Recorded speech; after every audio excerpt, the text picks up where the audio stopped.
Bonjour, nous recevons aujourd'hui dans le cadre de nos émissions pour les municipales Pascal Dufresne, qui est une nouvelle fois candidat et qui conduit la liste Lutte ouvrière, faire entendre le camp des travailleurs. Alors Pascal Dufresne, il a une particularité dans cette ville, il est présent régulièrement aux élections législatives, régionales, mais aussi aux municipales où il est candidat pour la 4e fois. Monsieur Dufresne est un homme militant, très engagé. Par contre, au niveau des municipales, ça a été d'une discrétion totale, voire d'une surprise de vous retrouver une nouvelle fois avec 43 candidats et sans l'ombre d'un communiqué. Vous avez des habitudes, comment c'est la manière de travailler chez vous? Eh bien écoutez, on s'appuie sur les connaissances qu'on a dans les quartiers ouvriers, de bouche à oreille, et puis on est passé aussi discuter avec les travailleurs de l'idée de faire entendre le camp des travailleurs. Et cette idée-là a vraiment trouvé l'oreille, parce qu'en fait, c'est important dans une période comme celle-ci, où finalement il y a peut-être 50% des gens qui ne votent plus dans les quartiers, d'identifier une liste dont l'objectif, c'est de vraiment faire entendre le camp des travailleurs et finalement de donner la parole aux ouvriers.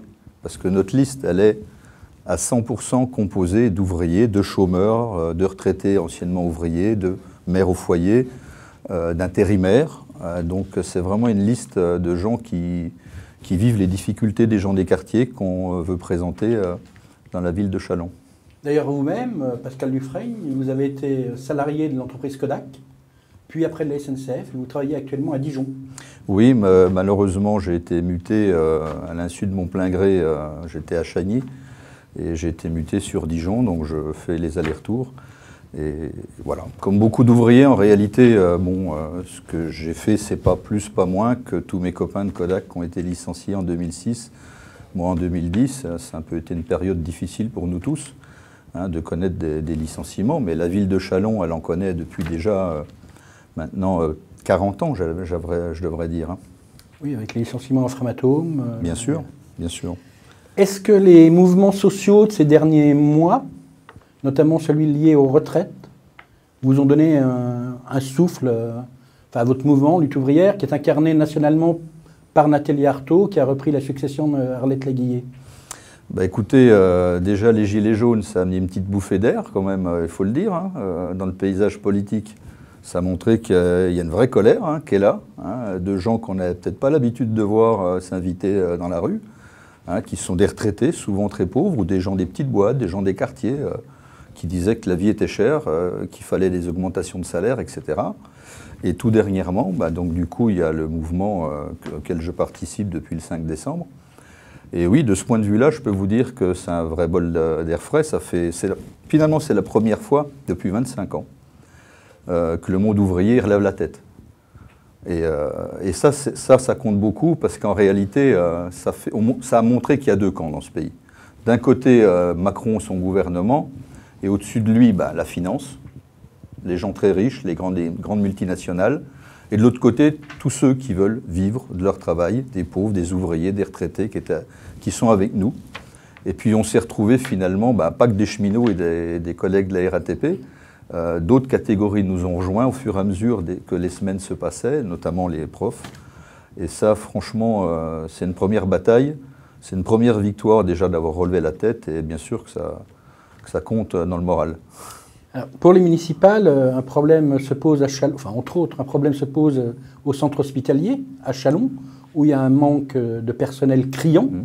Est-ce que vous avez une réflexion par rapport à ce sujet plus précis qui anime la chronique locale depuis plusieurs mois déjà? Je dirais même depuis plusieurs années qu'on voit des articles et qu'on les voit en manifestation, qu'on les voit faire des mouvements de grève. Tous les services n'y passent après les autres, entre les anesthésistes, les manipulateurs radio, les urgences, ça n'arrête pas. Mais c'est en réalité, comment vous dire, c'est un peu national ce problème dans les hôpitaux. On le voit à Châlons et le maire a beau en être le président du comité de surveillance. Bon, on ne l'a pas vu soutenir le personnel et prendre fait et cause pour lui, alors qu'il pourrait avoir une certaine latitude pour le faire. On sait bien que derrière l'hôpital, c'est l'Agence régionale de santé qui impose un vrai diktat à tous les hôpitaux pour faire des économies. et derrière, créer de la dette dans les hôpitaux, qui sont surendettés. Mais on vit la même chose dans tous les services publics, en réalité. Finalement, c'est une vraie guerre qui est menée par l'État et les grands groupes financiers, les grandes industriels, contre le monde ouvrier en général. C'est ça qu'on peut mesurer à travers ces batailles à l'hôpital, parce qu'il faut qu'un hôpital, ça rapporte. C'est ça le leitmotiv, c'est favoriser l'hôpital privé contre l'hôpital public. Tout ce qui n'est pas rentable, on leur donne d'une manière générale au public, et tout ce qui est rentable, c'est redonné au privé. C'est ça, cette politique qu'on subit au quotidien. Et là, j'en profiterai pour dire quelque chose. C'est qu'en réalité, là, c'est l'élection municipale. Donc, tous les grands candidats nous amusent avec des listes, ensemble à Châlons, en avant. On a l'impression que tout est possible. Moi, j'ai lu leur prospectus. Il me faut des pages et des pages et des pages de lecture pour décrire l'ensemble des mesures. Et c'est un petit théâtre. Ils veulent nous faire croire qu'en réalité, en votant bien, on pourra changer notre vie demain. Mais qui c'est qui va croire à ce blabla, en fait? Les problèmes essentiels des gens en France, c'est quoi? C'est un emploi, c'est un salaire, c'est un logement, c'est être bien soigné, que ses enfants puissent avoir une bonne éducation, sur tous les sujets qui sont les plus essentiels de la vie du monde ouvrier, enfin des gens qui sont au chômage ou qui sont intérimaires, qui sont pauvres. Sur tous ces terrains-là, le maire n'a aucun pouvoir. Alors nous faire croire qu'en votant pour lui, il va pouvoir jouer un rôle dans tout ça, c'est un gros mensonge, en définitive. Bon, tout au plus, il a une certaine latitude à gérer un petit peu les moyens qui lui restent une fois qu'il a financé les écoles, le personnel, enfin la voirie, tout ce qui est utile à la population au quotidien. Donc il y a une marge de manœuvre, mais au bout du compte, ça sert à quoi cette marge de manœuvre? Si c'est pour finalement aller copiner avec des industriels locaux, des grandes multinationales, pour leur donner de l'argent public, pour les appâter, pour qu'ils viennent sur le territoire de Châlons. Parce que c'est quand même un coup de subvention que finalement ces boîtes-là cherchent à aller dans une mairie ou une autre, c'est la plus offrante. Puis comme la Châlons, c'est la plus grosse, et du coup, qu'elle a plus de moyens que les autres villes du département, forcément, inévitablement, elle n'en a pas de plus. Mais ils n'ont aucun mérite là-dedans. Ils jouent avec notre argent. Et donc, effectivement, nous, on ne veut pas être de ça. On ne se présente pas pour faire croire aux gens qu'en votant pour nous, on fera leur bonheur. On n'a pas envie d'être des menteurs. Puis moi, je comprends qu'il y ait des gens en colère qui n'ont même plus envie de voter, parce qu'au bout du compte, on les amuse. On nous amuse tous avec ça, pour planquer derrière qu'en réalité, ce de quoi on crève, c'est quand même de la vraie guerre que nous mènent les capitalistes et les industriels.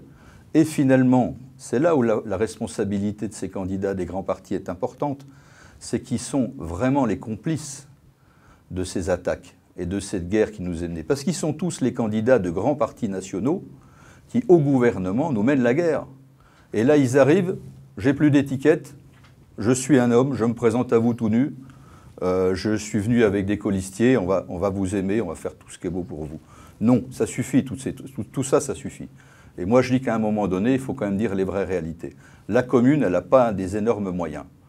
Donc, s'il y avait un oasis dans le département, on se disait, il faut aller vivre dans cette ville, il y a du travail, les salaires sont bons, il y a un bon hôpital, il y a des bonnes écoles, les classes ne sont pas surchargées, ça se saurait. Mais ce n'est pas le cas. Donc, qu'on arrête de nous mentir. Moi, ce en quoi je crois, et c'est pour ça que nous, on se présente aux élections, c'est que si les travailleurs, s'ils veulent voter pour eux-mêmes, voter pour des gens qui connaissent les mêmes difficultés qu'eux, et qui ne feront pas la promesse de dire « votez pour nous, on va faire votre bonheur ». Mais dans le cas où il y aurait une municipalité lutte ouvrière acquise, donc ça veut dire un vote majoritaire des ouvriers pour élire et porter à la mairie lutte ouvrière, bien évidemment qu'on s'appuierait sur les luttes, la mobilisation des gens des quartiers pour défendre leurs problèmes contre l'OPAC, contre le DOEF, contre une expulsion, contre des problèmes dans un quartier, et surtout sur des problèmes nationaux. Parce que s'il y avait une municipalité ouvrière, de combat, j'allais dire, puisque c'est dans cet esprit-là qu'on se présente, c'est pour que les travailleurs, on pense qu'il faudra qu'ils se mobilisent, que la mairie doit les y appeler, les y aider, mais elle pourrait mettre à leur service ces locaux, des gens qui s'y connaissent dans le droit. Elle pourrait mettre des moyens pour porter leur colère, porter leur combat et se faire entendre. C'est dans ce cadre-là que c'est important de porter des candidats de lutte ouvrière à la mairie. Et si vous êtes élu au conseil municipal, vous avez failli à 6 ans. Vous étiez à 4,8%. Oui. Il fallait 5%, je crois. Oui, c'est ça. Vous seriez aussi conseiller communautaire. Oui. C'est-à-dire au sein du Grand Chalon. Le Grand Chalon qui a aidé notamment l'implantation d'entreprises, entre guillemets, je pense à Amazon par exemple. Oui. Quelle serait votre attitude au conseil communautaire à ce moment-là, quand la délibération viendrait? Parce que je suppose qu'il y a d'autres entreprises logistiques qui s'implanteront à Chalon-Nord, sur la zone Nord notamment. Bon, écoutez, le problème, ce que je vous disais il y a 5 minutes, il n'est pas de choisir entre Amazon et un autre. Il n'y en a pas un qui est plus sympa. Dans les deux cas, ce qu'ils veulent, c'est faire du fric sur le dos des ouvriers. Et ils veulent ne rendre aucun compte ni à la commune ni à la communauté d'agglo. Ils veulent bien des aides, ils veulent bien qu'on leur donne du fric, mais derrière, ils ne se sentent vraiment investis en rien vis-à-vis de la commune. Ils font que ce qu'ils veulent, quand ils veulent, ils arrivent, ils repartent, ils licencient comme ils veulent. Donc du coup, moi, la question, si c'est ça, je vais vous dire honnêtement, c'est un des 3 terrains de campagne, des 3 thèmes de campagne les plus importants. Chalon-sur-Saône, terroir d'entreprise, pour l'emploi. Mais c'est une fumisterie, ce truc. Ça fait 30, 40 ans que j'entends ça à chaque élection, que toutes les maires font des choses. Bien sûr qu'ils font des choses. C'est des gens qui se disent je vais faire quelque chose, je vais faire ça. Mais c'est quoi cette recette? La recette, c'est toujours la même. C'est finalement toujours donner de l'argent aux entreprises, ou leur faire de la main-d'œuvre moins chère, ou leur faire des contrats en contrat aidé. L'idée est de baisser leurs charges, leur dire si vous venez sur la commune, vous n'allez pas payer pendant tant d'années de charges, le terrain va être gratuit. On leur monte même des bâtiments dans certaines mairies. Et au bout du compte, moi, je n'ai pas envie d'être le complice de ça, je vais vous dire. Je n'ai pas envie d'être le complice parce que finalement, derrière, ça enrichit les plus riches et ça appauvrit les plus pauvres. S'il y avait une mairie, moi, il y a 5 ans, je me suis présenté en 2001, ça fait donc déjà 19 ans. La situation s'est améliorée pour les travailleurs à Chalon? Non. Elle s'est dégradée? Oui. Donc ça veut dire que cette politique, globalement, est un échec. Mais elle n'est pas un échec pour tout le monde, il faut quand même le dénoncer. Les gens qui voteront lutte ouvrière, eux aussi diront qu'on va tomber les masques et qu'on va dire, voilà, la réalité c'est celle-ci.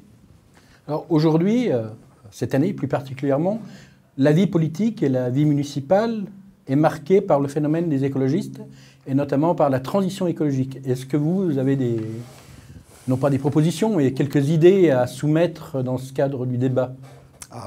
C'était le 3e thème bateau de ces municipales. Je vais tenter de ne pas dire les mêmes choses. Qu'est-ce que vous voulez? Est-ce qu'on peut être contre planter un arbre? Non. Est-ce qu'il faut garder ses épluchures de patates, faire du compost? Oui, ce serait bien. Est-ce que c'est pas bien de jeter ses mégots par terre? Oui, oui. Est-ce que c'est mieux de faire du vélo? Oui, oui.